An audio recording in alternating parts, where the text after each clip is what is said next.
Hi, my name is Chris, and this is my son Sam. Today I'm going to show you how me and Sam made an awesome little sailboat with supplies you can find at your local hardware store. Our goal was to make it as cheap as possible, as fast as possible, and as light as possible. In fact, most of the boat was made from 3 sheets of 1/4-inch plywood and one 16-foot 2x10, and a whole bunch of glue. If you look for Puddle Duck Racer or PD Racer on the internet, you'll find lots of different plans for this style of boat. We'll be using a mix of concepts from these, elements from Mick Storer's Oz Racer plans, and some stuff we made up ourselves. I should probably mention that I'm neither a carpenter, boat builder, or sailor, so whatever I say may or may not be true. In order to be called a PD Racer, the curve of the bottom of the boat has to be within certain specifications. As long as those are met, you can do whatever you want on the top. Since I'm using the bottom measurements from the Oz Racer plans, my boat won't technically be a Puddle Duck Racer, so instead I'm going to call it a boat. Here's a quick look at how we designed our boat. It's got sealed air boxes at the front and back for strength and not sinkingness, a lee board on the side for going straight ability, a simple kick-up rudder for turnability, and a mast to put a sail on for going forwards. All the parts except for the lee board fit onto 3 sheets of plywood. Anyways, after our boat was designed, it was time to start making. I grabbed the ping pong table from the basement, 3 sheets of 1/4-inch exterior grade plywood, and my son, Sam. He made a mark every foot along the edge of the plywood, and a couple marks closer together to be able to plot the dimensions for the front. Every mark got a perpendicular line, and every perpendicular line got marked according to the dimensions of the bottom curve. Each of those marks got a finishing nail pounded partway through the ply. We grabbed a nice floppy strip of wood and carefully clamped it to the nails. We traced along that strip to give us the bottom curve of our boat. Now all we need is the angle of our front transom, and that's our boat! It looks so small. My grandpa's old jigsaw slid into the scene, and we used that to cut out our boat side, making sure to cut outside the lines so we don't mess up our smooth bottom curve. We used a hand plane to plane down to the pencil line, flipped our plywood around, and traced and cut our first side to make a second side. At this point, I lost Sam for a bit, something about going to school, getting an education, I don't know. But it did mean I got to do some creative problem solving. Thanks, old skateboards. I lined up the 2 boat sides, clamping them down to the table, and used my hand plane on the bottom curve until they were exactly the same. I made sure I wasn't planing at some weird angle by checking continuously with a square. I also checked for flat spots by bending my ruler around and making sure there were no gaps. I celebrated my boat side making success by hacking my grandpa's old table saw and turning it into a super sweet sanding disc machine. It saved me tons of hand sanding, gave me nice square edges, and that one piece of sandpaper lasted the entire boat making project. That's a lot better than just throwing it in the garbage. I put my new table saw on my grandpa's table saw stand and took it out for a spin. We're going to take our 16-foot 2x10 and cut it up into a bunch of smaller strips. Larger boards are usually cut from larger trees, so it's easier to get pieces of wood with very few knots. And it's important not to have knots because that's where the wood is going to be the weakest. And then your boat will break in half when you're sailing in the middle of the ocean, surrounded by sharks. Anyways, we ripped a 2.5-inch wide strip for our mast, and then 3 3/4-inch strips, 2 of which we then ripped in half the other way, giving us some 3/4-inch by almost 3/4-inch strips of wood. Quick tip if you're carrying a 16-foot long piece of wood, watch where you're going. And here's our 2x10 cut up and ready for the next step. We marked the lines for our front and back bulkheads and erased the rest of the lines that we had used for plotting the bottom curve. Next, we cut hundreds of little pieces from some 1/4-inch ply scrap and wrapped them in packing tape to keep any glue from sticking to them. We're going to use these pads along with some screws to tightly clamp parts together until the glue cures. The magic sauce in this system are the 1-inch Craig pocket hole screws. They have a self-drilling thread which helps prevent wood splitting, and the top ½ inch of the shaft is completely unthreaded. This is important because it allows the thread to only grip the solid wood below the ply. As the screw is tightened, the pad clamps the plywood tightly against the solid wood strip. Then it was time to do some gluing, so we plasticed up our table, clamped a piece of wood on it that we could push our boat side up against, grabbed a tube of PL Premium construction adhesive, and started squeezing it out along our chine log. If you're wondering at this point, what is a chine log, and why would I need one? Well, when you're trying to glue 2 thin pieces of plywood together, there's not enough surface area for a strong glue joint. But if you throw an extra chunk of wood in there, boom, happy boat. Anyways, me and Sam spread the glue along the first couple feet of the chine log, made sure it was flush with the edge of the plywood, and then clamped it down with our fancy wood pad screw clamp things.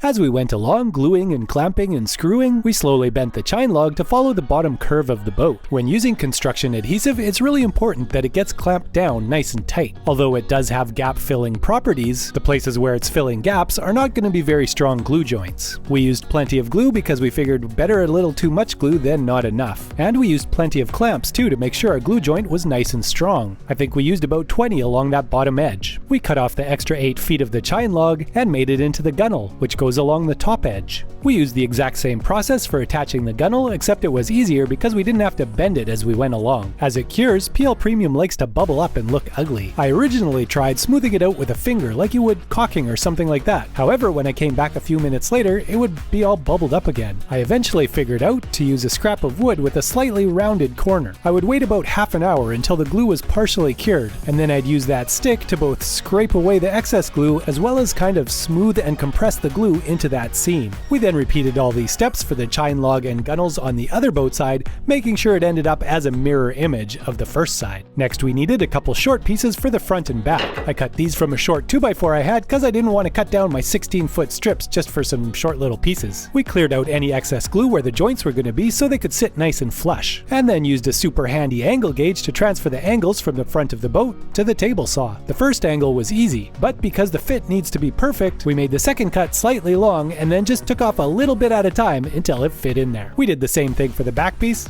a little easier because it only needs one angle, and then glued the short sticks down, clamping and screwing them to hold them in place. We waited overnight for the glue to cure, and in the morning we cut off any bits of chine log or gunnel that shouldn't be there, removed all the screws, and trimmed off some of the glue squeeze out. I then went to town with my newly made sanding machine, sanding the chine logs and the gunnels flush with the plywood. I also sanded down the front and the back where I had done the rough sawing, and because I love sanding so much, I might as well sand these edges now before it becomes incredibly hard to get at them later. I used a scrap piece of ply to help me figure out the width of the bow transom piece I needed to cut. It's important that the outside corner, not the inside corner of the ply, matches up with the point of the boat. I also measured the back of the boat for the stern transom piece. Cut.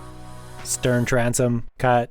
Bow transom, and we did the same thing for measuring and cutting the two bulkheads. We also marked the full width of the bulkheads on the sides of the boat, so when we glue it all together and the glue's squeezing out everywhere, we can hopefully line it up easily with either the front or the back lines. We measured the total thickness of the two sides together, added a little extra to that measurement for safety, and subtracted that from the width of the sheet of plywood that's going to be our bottom. That gave us the length of all the horizontal framing pieces we needed next. And to make sure they were all exactly the same length, I whipped up a kinda awkward jig for my table saw. These framing pieces go at the top and bottom edges of the bulkheads and the transoms. We used our 3/4 inch strips on the top edges of the bulkheads and transoms, but the strips on the bottom edges of each panel need to be wider. This is due to the curve of the bottom. As you can see on the back transom here, if I lined up the horizontal framing with the plywood edge, you wouldn't be able to glue that framing piece to the bottom of the boat because there's a gap there. Instead, it needs to go below the bottom edge of the transom piece, and then later on we'll bevel it to the same angle as the bottom. The same thing needs to happen with the bottom edge of the front transom, except it needs even more overlap because the angle is so much steeper. I made a cute little spacing jig so I could make sure the framing pieces were inset the exact same amount from one side of the ply.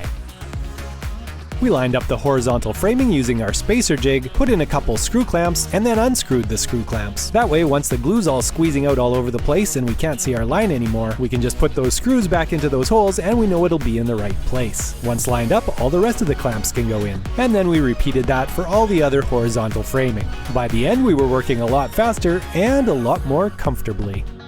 Next, we cut the short strips that would become the ends of the bulkheads. It's important to remember that the bulkhead panel is what lines up with the bulkhead line. We marked where the framing needed to go on the bulkhead panel and carefully cut it down to those lines. Tested it to make sure it fit perfectly, which it didn't, so we kept sanding until it did.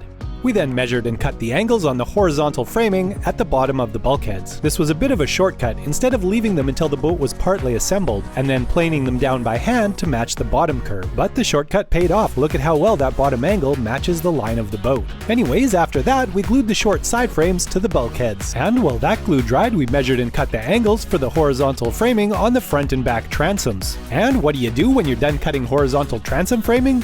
You have some blue Jell-O, of course. While feasting on Jell-O, we had the great idea of using our Jell-O molds as waterproof access hatches in our buoyancy compartments. Once our assistant had cleaned out the Jell-O molds, we took them to the garage and made holes for them in our front and rear bulkheads. This is the front bulkhead, and this is me realizing that my hand won't reach all the way to the other side if I need to get something there. So we decided to cut a smaller emergency hole, just in case. We glued down some blocks on the inside of our front transom. We'll use these to screw into when we permanently install the Jell-O mold. The smaller mold was a little trickier because the sides weren't straight, but with the help of our friendly neighborhood angle gauge, we got it figured out.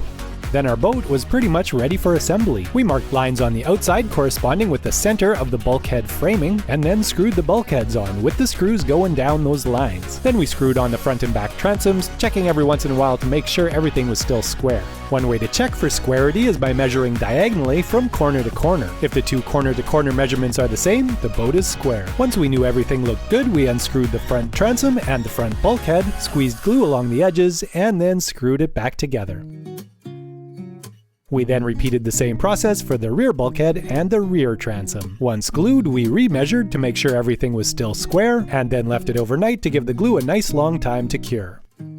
In the morning, I cleaned my garage so we'd have some space for the boat on the floor. That way I could use the old Parabadoo mining box as a backstop for the boat, so it doesn't twist or move too much while I'm planing or sanding any parts of the framing that don't perfectly match the bottom curve. We don't want to put any extra stress on the glue seams because right now the boat is still pretty fragile. Then it was time to make the mast step. I ripped some scrap 1x4s down to 2 1/4 inches wide, and then I spent way too much time figuring, then measuring, cutting, doing some more figuring, but I finally managed to end up with 2 pieces of wood that fit exactly where they were supposed to go. I cut the top of the mast step from a piece of 1/4 inch plywood and marked the hole for the mast. The hole is a little bit oval because the mast step sits at the same angle as the bottom of the boat. Our mast is 2 1/2 inches wide, so that's going to be the width of our hole. We glued some pieces of ply to the side of the mast step to keep it from splitting. Once cured, we marked and drilled a hole for the bolt that the mast will rest on. It needs to line up right with the center of the mast hole. We glued the top of the mast step in place, and then glued that whole contraption in the center of our front airbox. 6 clamps and a stack of wood later, and everything was held in place. With the glue cured, it was time for a little bit of cleanup, making sure that all the pieces stayed level across the width of the boat. We also marked the center of the mast step pieces on the outside of the boat so we'd know where to screw later. We screwed the bottom sheet of plywood down, starting at the back of the boat and then the front of the boat. We made sure to make marks corresponding to the center of the framing, so when we screwed our screws in, they'd hit wood, not air. We marked the center of both bulkhead frames and did some fancy measuring to figure out where our screws needed to go to hit the mast step. Since we had all our high-tech line drawing equipment out, we also drew lines for the 2 skid strips we're going to add later. These will be spaced a foot in from the sides of the boat. We put a few screw clamps here and there just to make sure everything would work when we actually went to glue it. One part didn't want to work, it wanted to bow in, so we attached a little handle so we could pull it out while we were gluing and screwing. Then we unscrewed all the screws except for 2 right in the middle, and started gluing. We worked a section at a time, starting at the back, gluing the rear transom and bulkhead framing, and a little ways up on each side. This would be pretty hard to do all alone, as the glue starts to cure fairly quickly, so you have to move fast. This is also not the time to skimp on glue, as you don't get a second chance to make your boat not leaky and weak. We screwed down the section that we had just glued, unscrewed the 2 center temporarily holding things in place screws, propped up the front for easy access, and continued gluing and screwing and gluing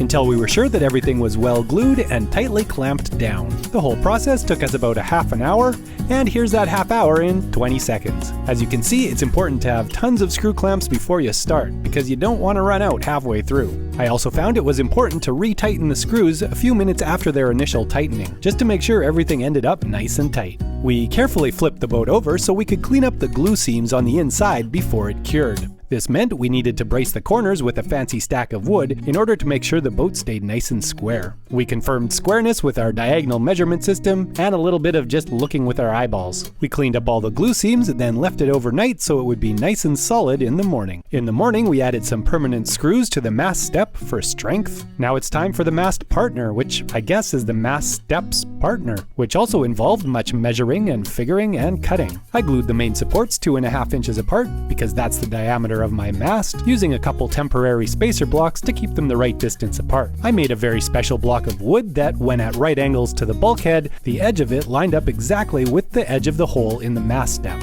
I used that as a guide to cut and glue the front cross piece of the mast partner, thus making sure the mast would end up nice and vertical. I used a 2.5-inch wide block to align the second cross piece in its place. Then I decided that little piece might not be strong enough, so I added another block behind it. I also decided to add a little more surface area where the bottom of the mast would rub against the mast step. So I cut a block for each side and filed them down to match the mast step's angle. I glued a vertical piece right in the center, drilled a couple holes, and installed a U-bolt to give me a good strong tie-down or towing point. I also had some stainless steel screws left over from my quick canoe project, so I decided to use them to strengthen my boat. I screwed one into each end of the mast partner framing and on the bulkhead side of the mast step. I also put one in each end of the top framing of both bulkheads. We needed to strengthen the rear transom so it could handle the force of the rudder, so we glued a 1/4-inch sheet of plywood in the center. None of our clamps were big enough to reach the bottom, so we had to invent our own high-tech clamping system. And then we added another plate to bring the total plywood thickness to 3/4 of an inch. We cut our front and rear decks and put a few screws in to temporarily hold them in place. Until now, our boat had been a little bit floppy, but once we got those screwed down, it became nice and rigid, which meant we could finally flip it over and remove the billions of screws on the bottom side. We cut off the bottom sheet where it overlapped the front of the boat, and then tested to see if our boat would fit in the van, which it did. We also weighed it, somewhat inaccurately, and it came out at 64 pounds at this point. Cleaned up the edges so they looked pretty, drilled holes down the lines we marked earlier for the skid strips, grabbed a few boxes of costumes, and plonked our boat upside down on top of those. Then I got the super fun job of lying down in a pile of sawdust and removing the front and back decks, while Sam drew the outside lines for the skid strips so they'd be easy to position. When you're working with your children, it's a great chance to share some fatherly wisdom. The key to boat building is sawdust. You try to get as much on you as possible because then you look like you just built a boat. Apparently, boat builders get incredibly itchy backs when they lie in sawdust. So while Sam was rounding off the front edges of the skid strips, I changed my shirt and put on a sawdust-proof vest for protection. Then I comfortably slid under the boat and we glued the skid strips down like a well-oiled machine. Sam held the strip in place on the outside of the boat while I screwed it down from the inside. One thing we learned while we were trying to fit the boat in the van is it's really awkward to carry, so we decided to add some nice carrying handles. And let me tell you, every time we carry that boat around, I am so glad we made these. We glued some backing blocks to the front transom, drilled some nice straight holes through the handles, and screwed and glued them to the transom. After making the handles for the front, I had a fantastic idea to make a set of handles that could also be used as cleats. So that's what I ended up doing for the back. We cut a mast-sized hole in the front deck and added a couple strips of wood on top. Not only do they add style, they'll also help keep water that's splashed up out of the cockpit of the boat. We tested our mast to make sure it fit, which I'll show you how we made it later, maybe in the second video. It was a little tight the first time we tried, so we did a bit of fine-tuning with a coarse rasp. And then, voila! Smooth as butter, if your butter isn't super smooth. We painted the inside of our airboxes because they'd be really hard to paint after we closed them up. We just had to remember not to paint where we were going to end up gluing them together. You'll notice we're using rust paint, and we're using it because it's an alkyd enamel. If you have a look at some marine paints, you'll notice they're also alkyd enamels. So is there a difference? I don't know, but I'm sure happy with how this paint has held up so far. While the paint was drying, we countersunk some of the holes we had left over from using the screw clamps. We didn't do all the holes because they're going to get screws in them later, and we don't want too many screws in our boat. For the rest of the screw clamp holes, we used a drill bit with a masking tape depth gauge and drilled them all out. The reason we did this is because each of these holes is going to get a bamboo skewer glued into it. Now, if you've ever seen a dowel used for gluing wood projects together, you'll notice that they're ribbed, and that's to allow glue and air to squeeze out when you're pounding it into a hole. In order to get the same glue squeeze-out ability from our little dowels, we drilled a hole in a piece of steel, used a punch to create some little teeth in the hole, and then hammered each of our skewer pieces right on through. We poured some Titebond 2 glue in a syringe, squeezed some glue into the hole and spread some on the skewer, and pounded the skewer all the way in using a rubber mallet. A little cleanup, and repeat. 1,000 more times. In the holes we countersunk earlier, we grabbed 3/4 inch screws and dipped them in PL Premium before screwing them in. We're just using zinc-coated screws because we're trying to keep the build cheap. However, I think every boat builder in the world would say you should probably use stainless. Staying with the theme of cheap, instead of using some fancy epoxy-based filler, I made a paste of PL Premium and sawdust and used it to fill the holes over the screw heads. I certainly can't say it worked perfectly, but it did work. By the time all the holes were filled with either screws or skewers, our boat looked a little bit like this. Once cured, we trimmed and sanded down our paste-covered screw holes. Some turned out really nice, and some had lots of air holes, so we needed a second coat of our fancy paste. An oscillating tool turned out to be the fastest way to cut off all our skewers, but there doesn't seem to be a fancy tool that can compare with good old hand sanding for that final finish. Back to our waterproof hatches, which we cut down to an appropriate depth, drilled some holes, screwed in some screws, and took them out again, making sure to mark their positioning so they can be easily lined up when we put them back in. Then we were finally ready to close up the air boxes. Back one first, and then the front. We cut a piece of wood to support our lee board pivot and notched it so it fit right up against the boat side. Marked the pivot point, and then wished I had a drill press for drilling the hole. It's really important that it's exactly perfectly square and straight, otherwise the lee board is going to want to be at some weird angle. Then we glued it up and clamped it on.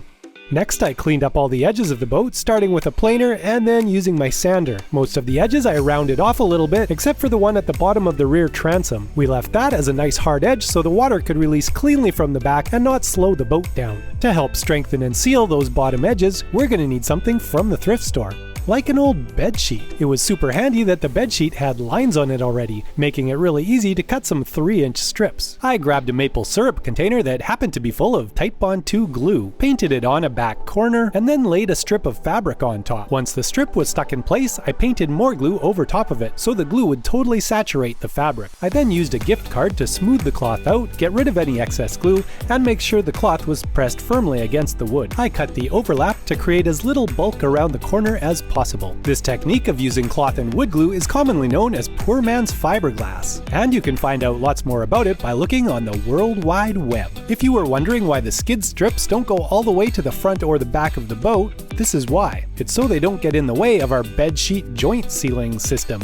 Anyways, after I did the 4 corners, I did the front and back and then let it all dry. Once dry, I used a knife to trim off any unwanted bits of cloth and sanded down any lumps or bumps around the corners that would get in the way of the next strip. Then I poor man fiberglassed the side edges, overlapping the ends onto the front and rear transoms. We did the old filling a bunch of holes with screws and pegs thing and then sanding a lot on the front and back decks. And then I decided I needed some more support at the mast partner. So I cut 2 pieces of ply that look a lot like I'm about to make a birdhouse. I glued them together, clamped them together, sanded them, glued them to the deck, and routed the hole to match the hole that was already there. While I was deciding things weren't strong enough, I also figured the sides could use some reinforcement, so I added a piece of wood to cap the edge. This actually made quite a difference, and I'm glad I did it. Not only does it add strength, it also seals the end grain of the plywood, which would otherwise be showing. It also took a lot of clamps to hold it down properly. I yellowed up the parts of the boat that were supposed to be yellow, and used a marine varnish on the interior. I rounded the edge of the cap piece and filled the screw holes with sticks. I jammed some varnish in the holes for the stainless steel screws and screwed them in.